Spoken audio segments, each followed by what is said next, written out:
किन्नौर में बड़ा हादसा हो गया है। दरअसल यहां निगोसारी और चौरा के बीच में अचानक पहाड़ का एक बड़ा हिस्सा टूटा। इसकी चपेट में हिमाचल रोडवेज की एक बस समेत कई गाड़ियां आ गईं। ड्राइवर के मुताबिक बस में करीब 35 से 40 यात्री सवार थे। यह हादसा दोपहर 12:45 के आसपास हुआ है। अभी भी हादसे वाली जगह पर लगातार पत्थर गिर रहे हैं, रह रहकर पहाड़ पर से मलबा नीचे आ रहा है और यही वजह कि राहत और बचाव का काम शुरू होने में काफी दिक्कतें आ रही हैं। ये तस्वीरें देखिए जरा, जिस वक्त ये हादसा हुआ उस वक्त की ये तस्वीरें आपके सामने हैं। पहाड़ का एक हिस्सा दरकता हुआ नीचे नेशनल हाईवे पर आ गिरा और इसकी चपेट में नेशनल हाईवे से गुजर रही रोडवेज की बस, ट्रक और 3 से 4 गाड़ियां बताई जा रही हैं। ये सब वाहन इसकी चपेट में।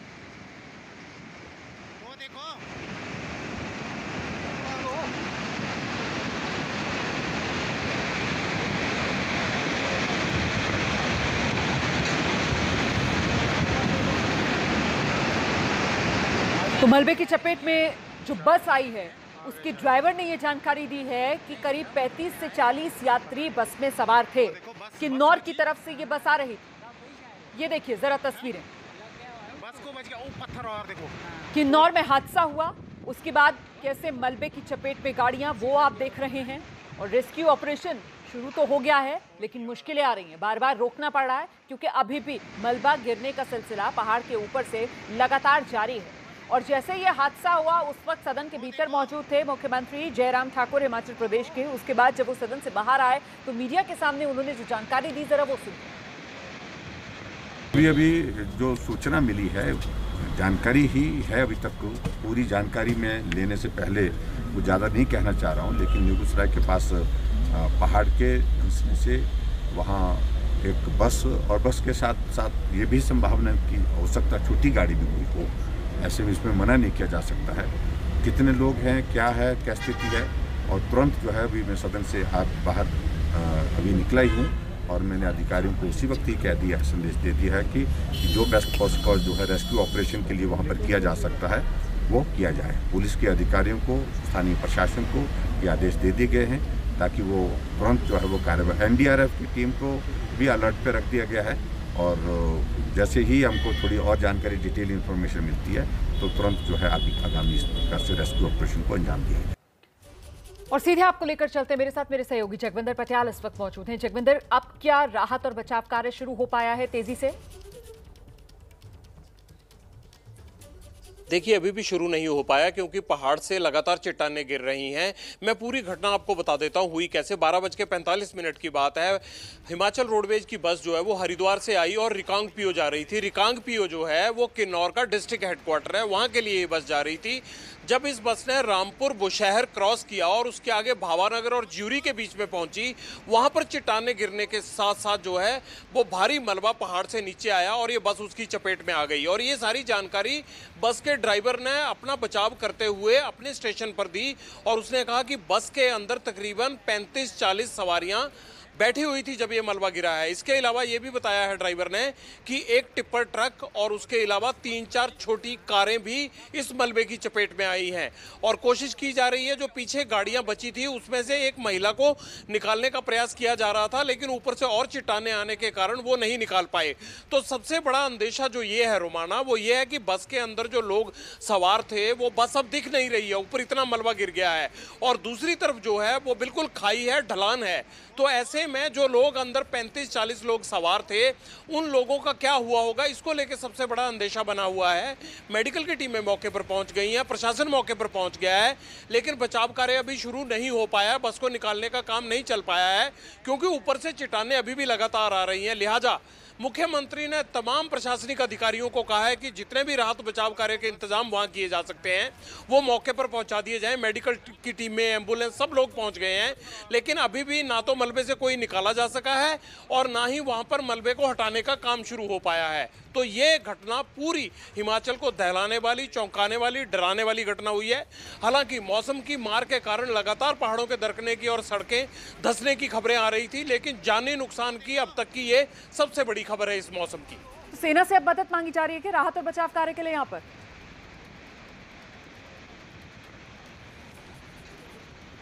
राहत और बचाव कार्य के लिए पूरा ऑपरेशन जो है वो शिमला से देखा जा रहा है और शिमला से ये कहा जा रहा है कि अगर ज़रूरत पड़ती है तो सेना को भी बुलाया जा सकता है वहाँ पर।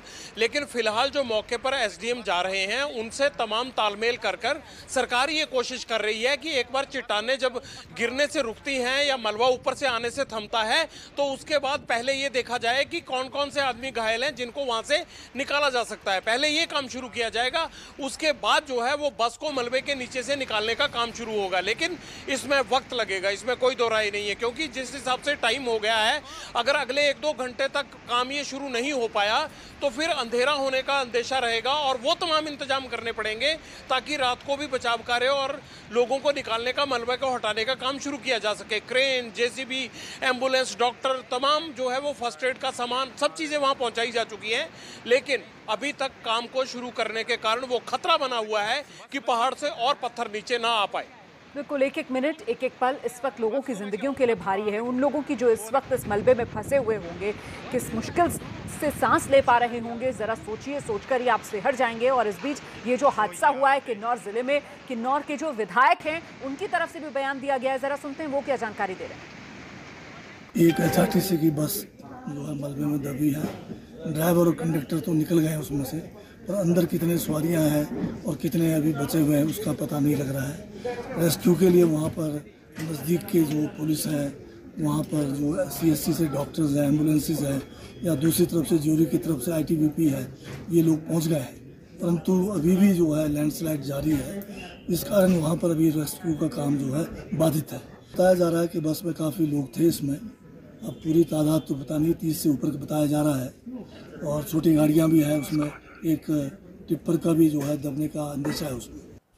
तो जगत सिंह नेगी किन्नौर के विधायक आप उन्हें सुन रहे थे, कह रहे हैं कि जो हादसा हुआ है उसकी चपेट में हिमाचल रोडवेज की एक बस आई है। गनीमत ये रही कि किसी तरीके से ड्राइवर और कंडक्टर दोनों बस से बाहर निकलने में कामयाब हो गए, लेकिन अभी भी कई यात्री जो बस पे फंसे हुए हैं। और जैसा कि विधायक जी बता रहे थे, हमारे सहयोगी जगविंदर पटियाल लगातार हमारे साथ बने हुए हैं। जगविंदर भी बार बार इस बात को अंडरलाइन कर रहे हैं कि साहब अभी भी रह रहकर जो पहाड़ है उस पर से मलबा नीचे आ रहा है, चट्टाने पत्थर नीचे गिर रहे हैं, इस वजह से जो राहत और बचाव कार्य है वो शुरू नहीं हो पा रहा है। कुल मिलाकर यह हादसा हुआ कैसे, जगविंदर पटियाल, अगर एक बार ये आप विस्तार से बता पाए। देखिए, तकरीबन 12:45 का समय बताया जा रहा है जब हरिद्वार से हिमाचल रोडवेज की एक बस जो है वो रिकांगपिओ जा रही थी, और जब उस बस ने रामपुर बुशहर से आगे भावानगर आता है, यहाँ पर बहुत बड़ा एक बिजली का प्रोजेक्ट भी लगा हुआ है, बहुत बड़ी बिजली की परियोजना भी है यहाँ पर, और काफ़ी डेवलप्ड इलाका है। यहाँ पर जब उस बस ने क्रॉस किया और वो ज्यूरी की तरफ बढ़ रही थी, तो वहीं चौरा नाम की एक जगह आती है, वहाँ पर लैंडस्लाइडिंग की वजह से तकरीबन बताया जा रहा है कि 5-6 गाड़ियाँ इसकी चपेट में आई। सबसे पहले HRTC की बस के ऊपर मलबा गिरा और ड्राइवर ने अपनी जान बचाई, और उसने तुरंत अपने GM ऑपरेशन को ये जानकारी भेजी, पंकज सिंघल को, कि मलबे के अंदर HRTC की एक बस आ गई है, एक टिप्पर ट्रक आ गया है और कुछ छोटी गाड़ियाँ आ गई हैं। हमने जैसे तैसे मलबा गिरते गिरते कूदकर अपनी जान बचाई है, और बस के अंदर 35 से 40 सवारियाँ बैठी हुई थी जब ये मलबा गिरा है, और अभी बस नजर नहीं आ रही है। ड्राइवर ने ये अपने डिपार्टमेंट को बताया है, और डिपार्टमेंट ने आगे ये सारी बात पंकज सिंघल जो ऑपरेशन के जो है इंचार्ज हैं पूरे के HRTC के, उन्होंने सरकार को बताई है ये बात, और उसके बाद से सरकार ने तमाम जितने इंतजामात हो सकते थे वो भावानगर में कर दिए हैं। लेकिन बड़ा सवाल ये है रोमाना कि जब तक ये पत्थर ऊपर से गिरने से रुकते नहीं है, जब तक पहाड़ दरकने से रुकता नहीं है, मलबा गिरने से रुकता नहीं है, तब तक बचाव कार्य शुरू करने में दिक्कत आ रही है। वक्त आगे बढ़ रहा है और बचाव कार्य शुरू नहीं हो पा रहा है। हालांकि भावानगर में तमाम इंतजाम कर लिए गए हैं, बावजूद इसके अभी तक मलबा हटाने का काम शुरू नहीं हो पाया है।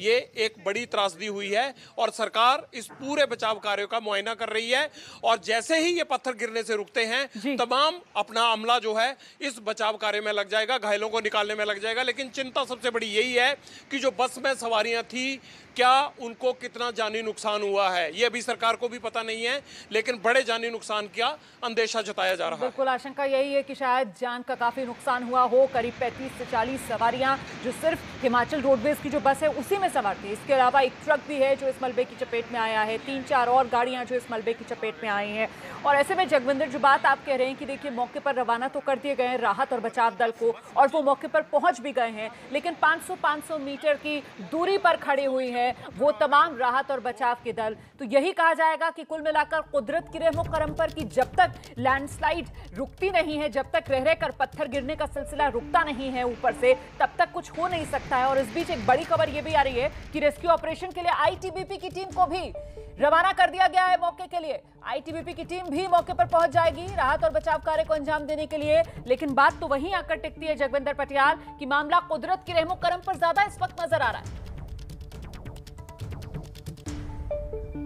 जी हाँ, बिल्कुल सही कह रहे हैं आप। जब ये चट्टानें गिरती हैं ना, ये किसी बॉम्ब या किसी रॉकेट से कम नहीं होती हैं। और ऐसे बहुत बार ऐसे हादसे पहले भी हिमाचल में हुए हैं कि अगर बस से ये चट्टान टकराती है ना रोमाना, तो बस पूरी चट्टान के साथ चली जाती है, उसको बिल्कुल चीरते हुए निकल जाती हैं चट्टानें। तो ऐसे में कोई भी अन्य जोखिम लेना, क्योंकि जो नुकसान हुआ है वो हो चुका है, लेकिन और जोखिम नहीं लिया जा सकता और इसके बारे में कोई कल्पना भी नहीं की जा सकती या कोई इंतजाम भी नहीं किया जा सकता कि कैसे इस पहाड़ को और दरकने से रोका जाए, मलबा नीचे आने से रोका जाए। तो इसमें पूरा कुदरत पर निर्भर होता है कि मौसम खुलने के बाद पहाड़ दरकते हैं। ये पता है, जब भारी बारिश होती है बरसातों में और उसके बाद पूरे पहाड़ गीले हो जाते हैं और जब सूखती है वो मिट्टी तो चट्टानें गिरती हैं। लेकिन बड़ा सवाल ये है कि अब इस मलबे को हटाने का काम कब कैसे शुरू हो पाएगा, ये एक बड़ा चैलेंज बना हुआ है। क्योंकि इंतजाम तो कर लिए गए हैं, वहाँ पर आईटीबीपी भी भेज दीजिए, मेडिकल टीमें भी चली गई हैं, क्रेन, जेसीबी, तमाम लोग पहुँच गए हैं, प्रशासनिक अधिकारी भी मौके पर पहुँच गए हैं। पर बड़ा सवाल ये है कि जब तक मलबे को हटाने का काम शुरू नहीं हो सकता, तब तक ये पूरा का पूरा इंतजाम धरा का धरा रह जाएगा। और जो लोग जिनकी जान अंदर फंसी हुई है, हम ये दुआ करते हैं कि ज़्यादा से ज़्यादा लोग, मैक्सिमम घायल होने चाहिए, इससे ज़्यादा ना हो, उन लोगों को निकालने का काम शुरू नहीं हो पा रहा है क्योंकि पहाड़ से अभी भी मलबा गिर रहा है। बिल्कुल, इसी वजह से तो हम कह रहे हैं कि अमला आपने पूरा भेज दिया है, अमला मौके पर पहुंच भी गया है, लेकिन अमला कुछ कर नहीं पा रहा है क्योंकि पूरी तरीके से कुदरत की रहमो करम पर इस वक्त इंसान इस हादसे के बाद अभी भी रह कर वहां पर मलबा गिर रहा है। इसी वजह से राहत और बचाव कार्य शुरू नहीं हो पा रहा है। ये देखिए जरा, कितनी 1, 2, 3, 4 गाड़ियां आपने देखी चपेट में जो नजर आ रही है और कैसे गिरा मलबा, जरा ये देखिए। वो देखो,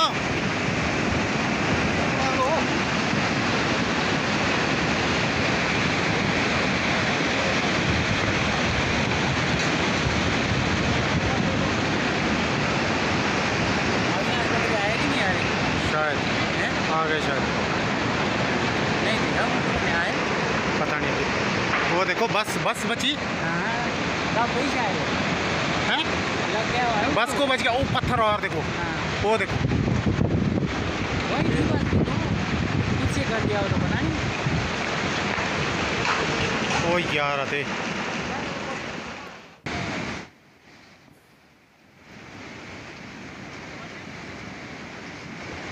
देखो।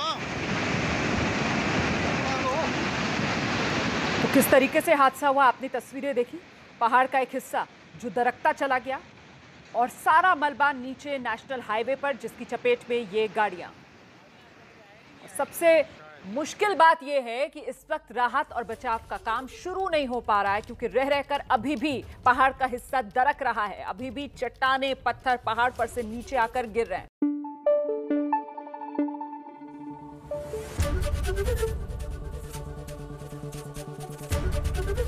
एबीपी न्यूज आपको रखे आगे।